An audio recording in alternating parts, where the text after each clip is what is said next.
Today we're going to talk about learning styles, and this is a little different than what most of my videos to date have been on this YouTube channel, but we're going to talk about it in the context of user adoption, and hopefully over the next couple minutes you'll understand why I think understanding different learning types and learning styles and how people consume information and use information might help you with user adoption in your organization. In user adoption, when we're thinking of how to train our end users on a new system or new system upgrades or new features and bells and whistles you're implementing, or even how to increase user adoption from the scope of when you're at the very beginning of your project, when we're talking about system architecture and implementation. So lots of cool things.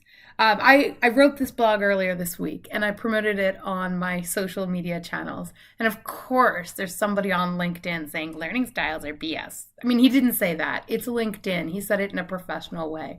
And I understand there are people out there that think that learning styles are a bunch of malarkey, right? It's just like made up stuff that behavioral psychologists like to talk about. Well, I mean, that might be true, but I believe in them. I believe it's a nice way to differentiate the delivery of your training to end users and make sure that you're reaching all the different ways that people learn. So I have my blog up here just to kind of reference and make sure I'm staying on target.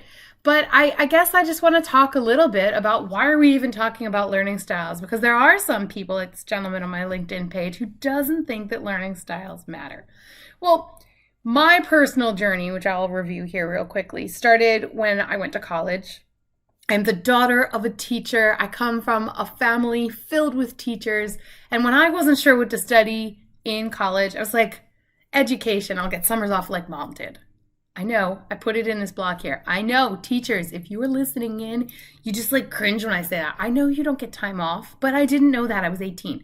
So anyway, started elementary education major. Wasn't sure what I wanted to do, but some of the first classes that I took as an education major were around behavior and learning. And I found it utterly fascinating. And while elementary education didn't pan out for me, I did learn a lot of things about behavior and psychology and how people learn that I didn't know. And that stuck with me forever. I still like that stuff. So like I say here I am in 2021 talking about learning styles, because understanding learning styles and how adults learn and how adults consume information and use that information can help you to deliver useful, lasting training to your end users.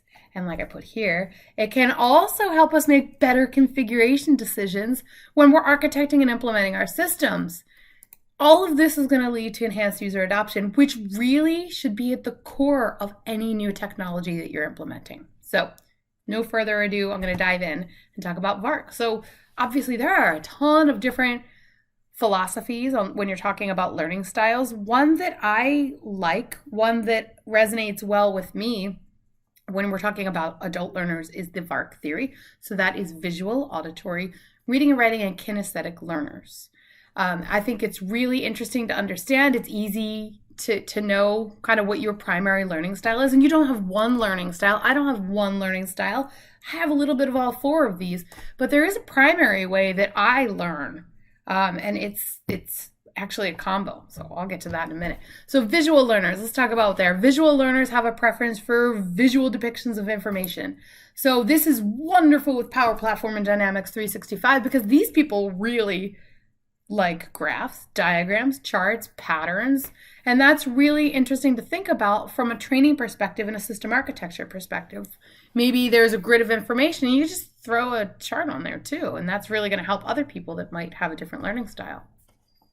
Then we have auditory learning styles. You're going to get the most out of the spoken word when we're talking about training. So lectures, group discussions, webinars, even chatbots are really good for auditory learners. Then we've got our reading and writing learners. So if that's you, you probably have paper out right now and you're taking notes. That's part me. I'm a very big part reading and writing learner.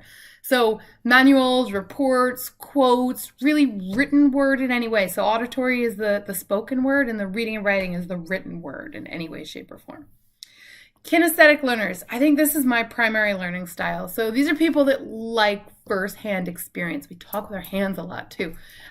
Labs, case studies, throwing them into UAT is really great for people with this primary learning style. They're the people, this isn't me, but kinesthetic learners are the ones who are going to tell you, well, okay, this whole CRM thing sounds great, but you just have to give it to me and let me play around with it, and then I'll let you know if it really is great. So you probably know some of them at your company. That's kind of it from a really high level, what we're going to talk about perspective when we're thinking about learning styles and how it might relate to your Dynamics 365 Power Platform or other technology project, really anything in general. So I don't know. Let me know in the comments here. Do you think this is a fascinating topic? Do you think learning styles are a bunch of BS, or do you think there is something there, some substance there? I think there is. I think we can think about how people learn and tweak how we deliver something, even how we design and architect something that helps everybody. And that's just fantastic. I'm a big fan of user adoption, and I think this is one thing you can pay attention to that will eventually end up increasing user adoption in your organization. So we are going to talk more about this later, and let me know what you think in the comments.